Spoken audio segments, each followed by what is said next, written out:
Where do you see yourself in the next 10 years? I think most accountants, my position will probably always state the CFO is always the next best thing. So is that on the list? Definitely, absolutely. Laura Taylor is a senior accountant for finance and assets at SA Water. Laura is a chartered accountant with over 10 years' experience working within large corporations. Laura started her career in Brisbane, working there for 4.5 years, coming back to Adelaide for 6 months, and then took her expertise to the United Kingdom, where she gained valuable experience working with global brands.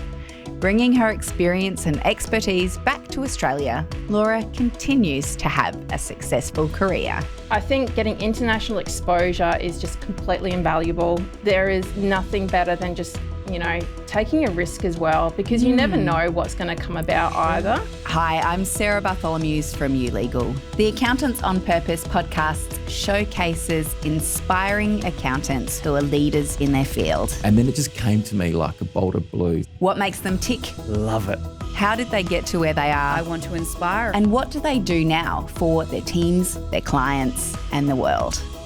Hi, my name's Laura Taylor. I'm the Senior Accountant for Finance and Assets at SA Water. Please join us for the Accountants on Purpose podcast. Are you looking to make a difference in your accounting career?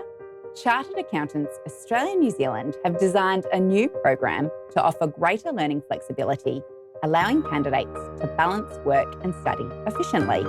The new CA program offers authentic assessments based on real-world scenarios that integrate technical and professional capabilities and impactful learning through a blend of digital and face-to-face options. Learn more, search New CA program today. Where did you grow up? I grew up in Brisbane, Yes. Canada, Yes. and Adelaide. Oh my goodness. Tell me Yeah. more. So Do the timeline for me. well, actually, timeline starts in the UK, which is where I was originally born, but moved over to Perth, where we lived for about 3 months. I was still a baby at that stage. Then moved to Brisbane, lived there for 5 years. Then we moved over to Canada because my dad's got a transfer. I was going to say, I feel like your parents might be travelling minstrels. Yes. So I think I've kind of inherited that a little bit. And grew up in Nova Scotia, so it's the far eastern side of Canada. Yes. Very cold. Snow. Lots of snow, Good memories of the snow? Good memories, very good memories. I'm a very good skier now, I must admit, There because you of go. that. So we used to go skiing every weekend. Oh so my I was goodness, that's pretty lucky, amazing. very lucky. Then we had a lake just down the road from us, so we went ice skating, whenever we could. So it was a pretty cool childhood. Yeah, and then we moved back to Australia because I think my dad was missing, I guess, the country itself, being in the warmer climate because it was bitterly Pretty cold. shocking. Then I think we were only there for about 6 months or so, maybe, a bit longer. And then we moved down to Adelaide where I guess my dad grew up and kind of wanted to be close to the family. And so we all moved down and I've been here. So we moved when I was about about 11. And then So I did from whole of there- high school here. And did all of high school Went and to uni? university Yeah. here, Uni SA. That's really it. But yeah, no, I had very fond memories of Canada and obviously, growing up here in Adelaide as well. So yeah, best of both worlds. You're an international person. What were you like at school? Do you know what? I remember someone saying to me when I was about 6, Laura, you're very quiet. And I had never thought about me being quiet. I think Because you're just you. I'm just me. I never thought about how much someone would have to talk and not talk. So I reckon I probably had that perception going up until high school. I was definitely one of the, quieter people. I definitely didn't keep to myself. I was, pretty outgoing. Just felt there was no need to talk, I suppose, if I didn't need to. Yeah. But yeah, I was pretty competitive as well. I had that streak about me, and I think it was just having 2 brothers. Potentially, I'd always wanted to do better than them, so that kind of came through at school. Probably more in the sporting sense than academically. I'd always want to try and, be better at running or, swimming or whatever it was. I enjoyed my studies, but I just let everyone else do get the A's. I was happy to coast along with a B grade. So with the sporting stuff, my husband Dave and I have been talking about this week, and I love to win. Me too. And he loves to be the best. So he doesn't care if he wins as long as he knows he's the best, whereas I don't care if I'm the best as long as I win. Where do you fall? 100% winning. Yeah. All day. Yeah. I don't care about being the best as long as I win. Yeah. Don't care. Yeah.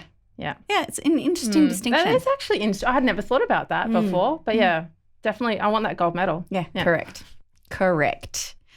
Do you have a favourite board game? And if so, what is it and why? I don't think I really do have a favourite board game. I was very competitive at playing board games as a kid. So I remember there was one called Guess Who, where you've got you had to guess which person your opposition had. Me and my friend would play that relentlessly, but I think it was more so because I wanted to make sure I won. So, if she won, then we'd have to have a retake and play again. But these days, I'm quite satisfied with getting a puzzle out and building it up from scratch. The process of it. Until the cats decide to come in and destroy it. That's disappointing. Yeah, but you got to put it out of the way. Yeah. But no, I enjoy playing games if I can win though, so that's all about. Last week we had some game playing. I was away with my family and we played Scrabble. Oh, yes. And we also played Uno a fair bit. Love Uno. But so I was away with my mum and two sisters, and the childhood feeling like you weren't the winner, that it wasn't fair, all those sorts of feelings came back. So early nights. Yeah. Yeah, I can imagine. Can't deal with this. Yeah, you guys go off and play and I'm just going to stay out. It's warmer in my sleeping bag. Fair enough. So you began your career in Brisbane after graduating, and then you made a bold move to go to the UK. Tell me about that decision.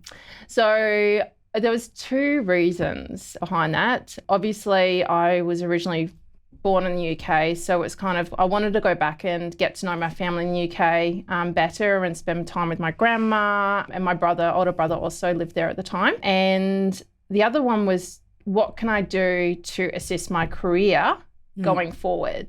And I suppose I was looking at, okay, well, Australia's got international companies. I was living at Brisbane at the time, but I just wanted that greater exposure. And I knew that London was probably the best place really for that for me at the time. And that's really the reason why I wanted to go over there. I thought, what can I do to enhance my skills so when I do eventually come back to Australia, I can be a little bit ahead of potentially where I would be if I just stayed in Australia.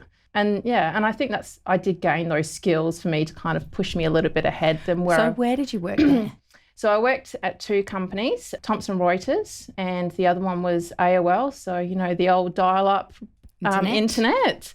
They ended up being more of an online marketing platform. Okay. So that's kind of where they kind of went into. Pivoted to. But now they've merged with Yahoo. So they've completely dissolved now. Disappeared. But it was good timing on my behalf coming back to Australia because I was working with, that was my last company I was working with.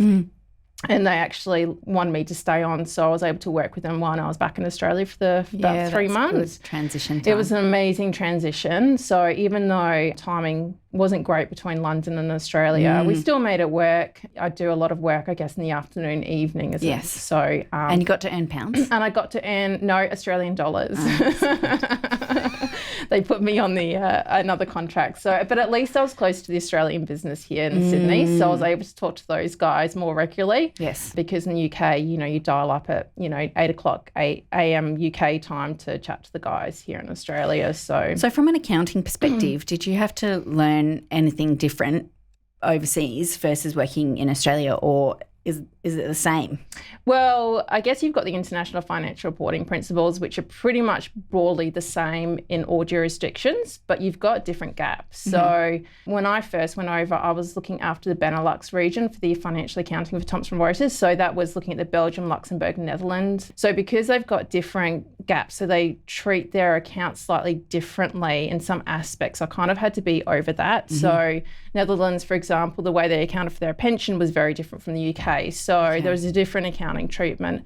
And, and then so obviously you had the audits, the yearly audits that you'd go through. And it's just talking to the auditors and the guys on the ground. So you kind of became more familiar with it. Yeah. We did have external accounting firms to help us out for that specific country guidance. Yes, good idea. So that's what we kind of utilised. But I learnt a lot because especially AOL, I transitioned from looking after the UK accounts to looking after our APAC, EMEA and South America regions. South America? Yeah, that was pretty full on because they've got quite a few different taxes and the way you've got to account for things is completely different that it just doesn't seem like a natural grouping. No, it doesn't.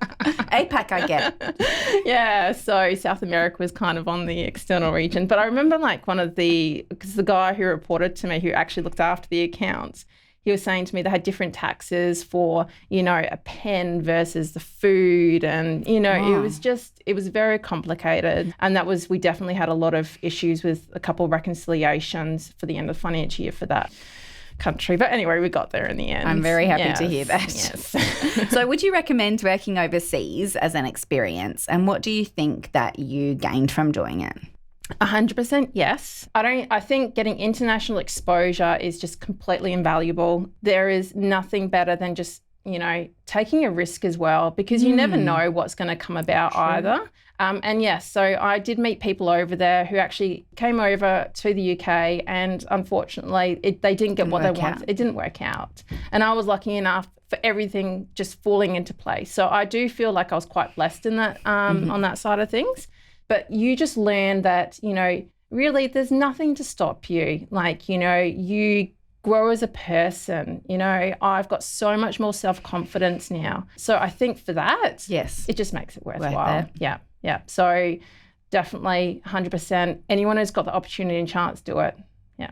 What's been the most rewarding part of your career so far? I think the first position I got when I was in the UK. So my background originally was practice. So I became a chartered accountant and worked in private practice. Private practice, yeah, at various accounting firms in business services. Enjoyed it, but I thought I'd like to do a little bit more working for a particular company. Being closer to the business. Exactly. What can I do to provide the best accounting advice for that company? So that's the reason why I thought I'd transition. I was lucky enough not only to get this role at Thomson Reuters, but it's an amazing business. It's an amazing business, but into an area where they're actually looking for a fluent Dutch speaker as well.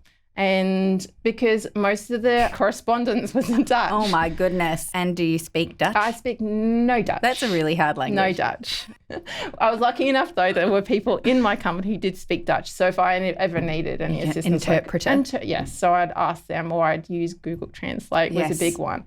But for me, that was the step into commerce for me, and just getting that exposure for that international side and the way they accounted for things, getting involved in the management accounting side of things, which was completely new for me because business services is very much financial accounting kind of orientated. And then probably the next one, career achievement, would probably be maybe when I moved to AOL. So I originally was looking after the UK accounts, and then they'd asked me then to look after those three regions, so APAC, EMEA and South America. So you were doing that from the UK? Yeah, so I was on the phone a lot to different countries. In the middle of the night? Well, I sometimes did work to the middle of the night, but yeah, so you'd have to, we'd be speaking to the the US, quite late on at night, or South America, and then Australia would be up first thing in the morning to chat to them. So, during the day, it was also Singapore. They were kind of late morning, I suppose. But it's got to make it work. Yeah, you did. But it was fun though, I had a great team around me and that support was amazing. So, yeah. So tell me about your current role. My current role, yes. Yeah. So I work at SA Water. Yes. And it's a very big organisation. It's a very big organisation, and I am the senior accountant for finance and assets. Yes. So I oversee pretty much the capitalisation for all the assets at SA Water. So which would be significant, right? Yes. Billions of dollars worth. Yes. Wow. So that's one part of my role, is to ensure that projects, once they're completed, roll up into the capitalisation side of things. So I've got a team who assists me with that. My other role is to look at and preparing the financial accounts for the end of financial year. So I'm the one who kind of compiles all the information together, edits it, makes sure we're compliant to the accounting standards. So more of that technical aspect, which I do enjoy. And then we're regulated as well. So I also prepare the statements for our regulators. So involved in preparing, because the way we account for them slightly different from the statutory perspective. Yeah, so those are kind of the three. So you have regulators? We do. SCOs are our regulators. Okay, and so is SA Water a government entity? It is. Okay. Yes, but so we're this is your first for-profit. government, and this is your first government role? It is my first government role. Yeah, so how has that been different to working for global brands? And I think because it's still that kind of because it's for profit, it's kind of the same mentality as working for private companies. And I think working for a company which is so much bigger anyway, like SA Water is huge in Adelaide. Yeah. So I've got a massive finance team behind me, and I've not had that since I've come back to Adelaide. The companies I've worked at previously haven't had the same support. Not at all. So for me, I'm absolutely loving it because of that. Yay! So, yeah. Found your feet. I have indeed.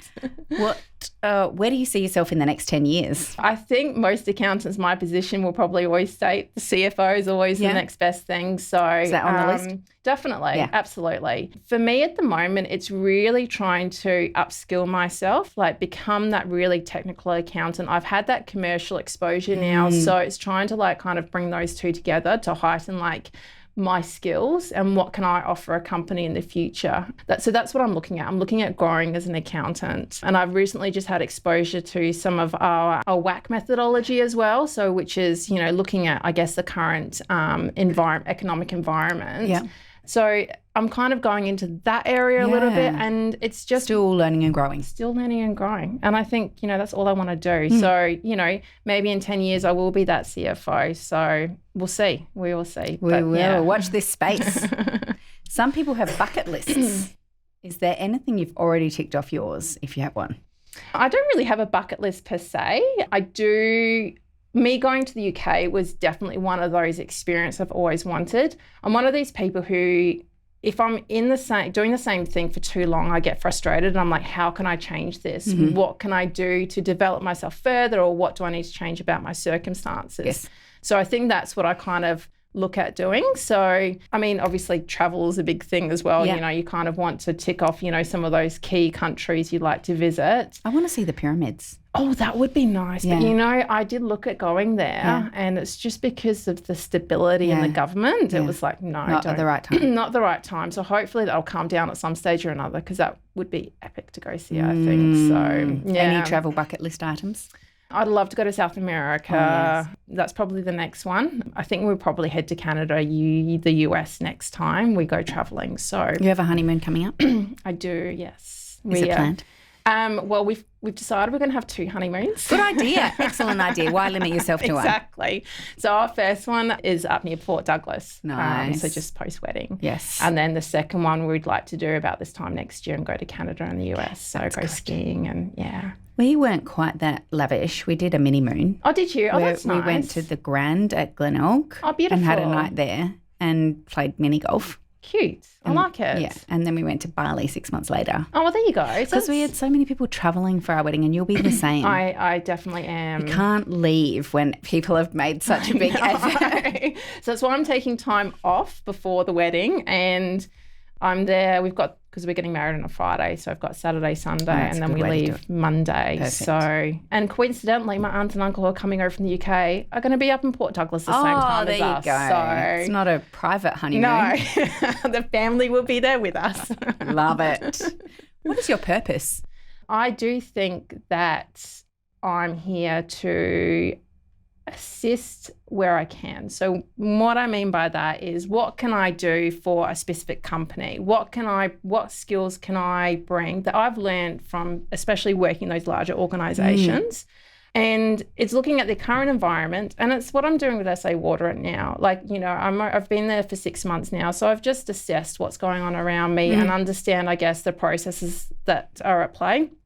And then it's thinking about, now the conversations I can potentially start having about, my thoughts about what we could do to improve procedures, cost savings. So, yeah, it's about that really. Yep. Yeah. Cool. Is there anything I haven't asked you that I should have asked? I do not think so. What would you say to 18-year-old Laura? Don't ever give up. You are a very strong person and you can achieve anything you actually put your mindset to. So regardless of what that is, just go for it. Amen. We're on a mission to find like-minded accountants from around Australia. If you are a purpose-led accountant, continue the conversation with us in our private Facebook group. Search for Accountants on Purpose. Join us, and together we can change the world for good, for good.